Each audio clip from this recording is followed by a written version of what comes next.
আসসালামু আলাইকুম। সংবাদে আপনাদের সবাইকে স্বাগত। সংবাদ শিরোনাম। পদ্মার চরাঞ্চলে কমছেই না সন্ত্রাসীদের দৌরাত্ম্য। অনিরাপদ হয়ে উঠেছে 4 জেলার নৌপথ। যৌথ বাহিনীর অভিযানের পরও ধরা ছোঁয়ার বাইরে মূল হোতারা। চর দখল, বালুর নৌকার থেকে টাকা আদায় করে, কাশবন দখল করে। ধাম ধাম করে উঠে তখন আমরা ভয় পাই, বুঝলেন। ওইদিকে ভারত কাছে, ওইদিকে শুনি অস্ত্র মেলা আমদানি, এই সব। রোজায় সারা দেশে অস্থির ভোগ্যপণ্যের বাজার। লেবু, শসা সাধারণের নাগালের বাইরে। বিভিন্ন স্থানে প্রশাসনের অভিযান। প্রথম রোজার ইফতার আয়োজনে ব্যস্ততা। ঐতিহ্যবাহী আর বাহারি সব খাবার নিয়ে প্রস্তুত হোটেল রেস্তোরাঁ। পদ্মা নদী ও চরাঞ্চলের সন্ত্রাসীদের দৌরাত্ম্য দীর্ঘদিনের। ধীরে ধীরে 4 জেলার নদীপথ এখন তারাই নিয়ন্ত্রণ করে। 1,500 সদস্য নিয়ে যৌথ বাহিনীর অভিযানের পরও ধরা ছোঁয়ার বাইরে মূল হোতারা। প্রশাসন বলছে, বিশেষ অভিযান ছাড়া এই সন্ত্রাসীদের নির্মূল সম্ভব নয়। অস্ত্র হাতে নদীপথে দিনে দুপুরে চলছে চাঁদাবাজি। প্রতিরোধ বা প্রতিবাদ কোনো কিছুরই কি সুযোগ নেই? এই সন্ত্রাসীদের নিরাপদ আস্তানা পাবনা, রাজশাহী ও কুষ্টিয়ার মধ্যবর্তী স্থান নাটোরের লালপুর চর এলাকা। আমরা ভেড়ামারা হার্ডিং ব্রিজ পয়েন্ট থেকে প্রায় 10 কিলোমিটার ভিতরে, অর্থাৎ কুষ্টিয়ার শেষ সীমানায় বলা যায়। পাবনা, নাটোর এবং রাজশাহী, এটি নাটোর লালপুর চর বলে। এটি মূলত কাকন বাহিনীর যে মূল আস্তানা, সেই এরিয়াতে আমরা এখন অবস্থান করছি।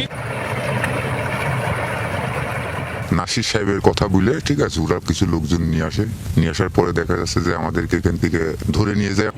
সন্ত্রাসীদের এই সাম্রাজ্য একদিনে গড়ে ওঠেনি। অভিযোগ রয়েছে, বিগত সরকারের আমলে এ সকল সন্ত্রাসীরা থাকতো রাজনৈতিক প্রভাবশালীদের ছত্রছায়ায়। এমনকি পুলিশের উপস্থিতিতেই চলতো নৌপথে চাঁদাবাজি। বেশ কয়েকটি গ্রুপ সক্রিয় রয়েছে এই অঞ্চল জুড়ে। শুধু নদীতেই তাদের চলাচল সীমাবদ্ধ নয়। সন্ত্রাসীদের একজন জানান, অর্থের বিনিময়ে চরাঞ্চলে বিশৃঙ্খলা সৃষ্টির কাজও করে তারা। কাকুন বাহিনী নদীপথে আপনার বিভিন্ন চর দখল, বালুর নৌকার থেকে টাকা আদায় করে, কাশবন দখল করে।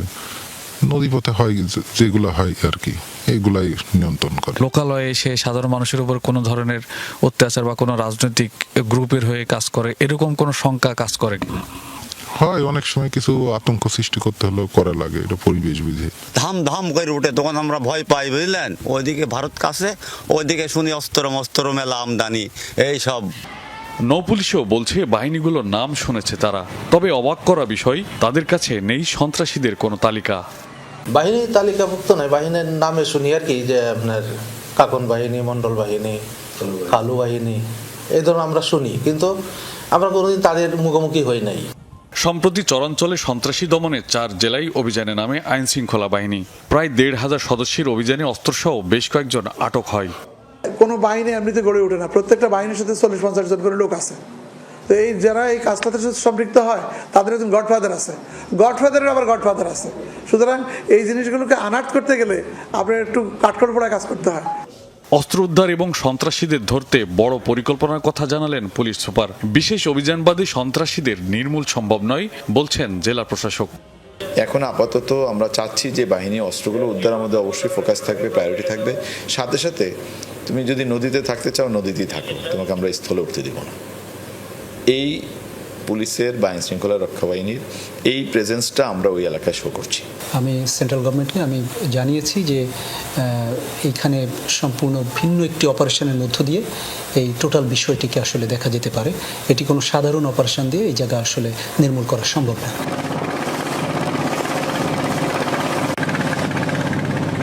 চরাঞ্চলের এসব বাহিনীদের যোগসাজশ একেবারে উপর মহল পর্যন্ত, যে কারণেই বাড়ানো প্রয়োজন গোয়েন্দা তৎপরতা।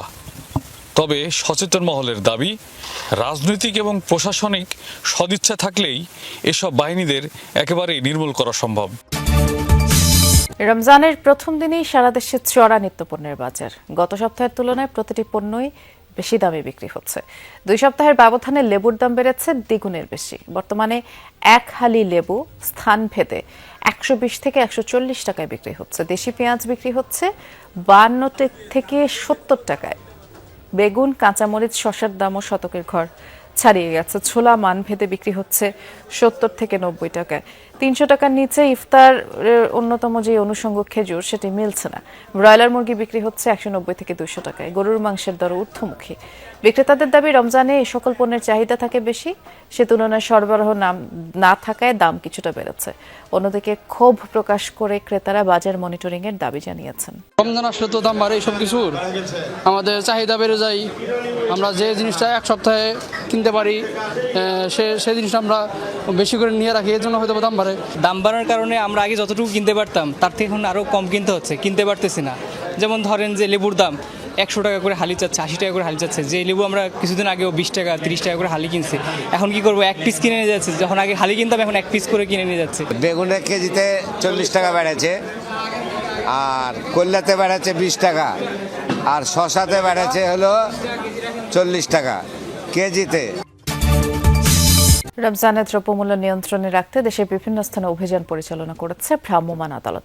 দুপুরে নাটোর শহরের বিভিন্ন বাজার ও দোকানে অভিযান চালানো হয়। এতে নেতৃত্ব দেন ভোক্তা অধিকার সংরক্ষণ অধিদপ্তরের সহকারী পরিচালক নাজমুল হোসেন এবং জেলা প্রশাসনের নির্বাহী ম্যাজিস্ট্রেট সালাউদ্দিন আহমেদ। এ সময় অতিরিক্ত দামে পণ্য বিক্রি, মূল্য তালিকা প্রদর্শন না করা, ভোক্তা অধিকার আইন লঙ্ঘনের অভিযোগে 2 ব্যবসায়ীকেও জরিমানা করা হয়। পাবনায় বিভিন্ন বাজারে ভোক্তা অধিকারের অভিযানে 5টি প্রতিষ্ঠানকে 1,27,000 টাকা জরিমানা করা হয়। এ পর্যায়ে একটি ইফতার বাজারের খবর জানবো। সিলেটে যাচ্ছি, সহকর্মী নাবিল হোসেন অপেক্ষা করছেন। নাবিল, রোজার প্রথম দিন, ইফতারের খুব বেশি সময় আর বাকি নেই, কি কি আইটেম দেখছেন দোকানগুলো? বৃষ্টি, দেখুন সিলেটের ইফতার মানে কিন্তু প্রধান আকর্ষণ থাকে আখনি এবং খিচুড়ির ক্ষেত্রে, এবং যেটি আমরা দেখেছি যে সিলেটের যে ইফতার বাজারগুলো, সেই ইফতার বাজারগুলোতে আখনি এবং খিচুড়ির যে চাহিদা, সেই চাহিদাই সবচেয়ে বেশি। এর বাইরে অন্যান্য যে দ্রব্যগুলো আছে, যেমন হালিম, জিলাপি, পেঁয়াজু, ছোলা বা অন্যান্য যে চিকেন আইটেম, সেগুলোর চাহিদা রয়েছে। কিন্তু সবচেয়ে বেশি যে চাহিদা সেটি আমরা দেখেছি যে আখনির যে স্টল এবং খিচুড়ির যে স্টল।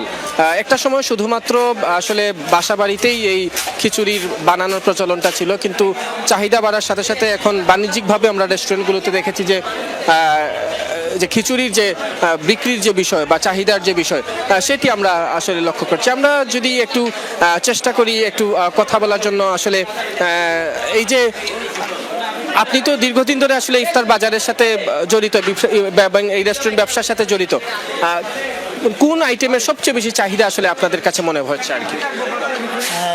পবিত্র রমজানের শুভেচ্ছা। আমরা আসলে প্রতিবারের মতো কিন্তু আমরা আপনার বিভিন্ন আইটেমের পসরা সাজিয়েছি পাঞ্চের রেস্টুরেন্ট। আমাদের আসলে প্রত্যেকটা এলাকারই কিন্তু আলাদা আলাদা বৈশিষ্ট্য আছে এবং চয়েসফুল একটি খাবারের বিষয় আছে।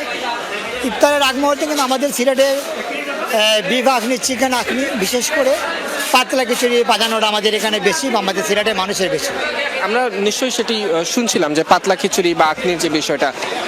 এর বাইরে ইফতারের যে অন্যান্য যে জনপ্রিয় যে পদগুলো, অর্থাৎ জিলাপি, পেঁয়াজু, ছোলা, সেগুলো বিক্রি বাট্টা কিন্তু দেদারসে হচ্ছে। এবং যেহেতু প্রথম রমজান, বাসাবাড়ি যে ইফতার, সেই ইফতারের বাইরে রেস্টুরেন্ট থেকে একটু স্পেশাল কিছু নিয়ে যাওয়ার জন্যই মূলত ক্রেতাদের যে ভিড়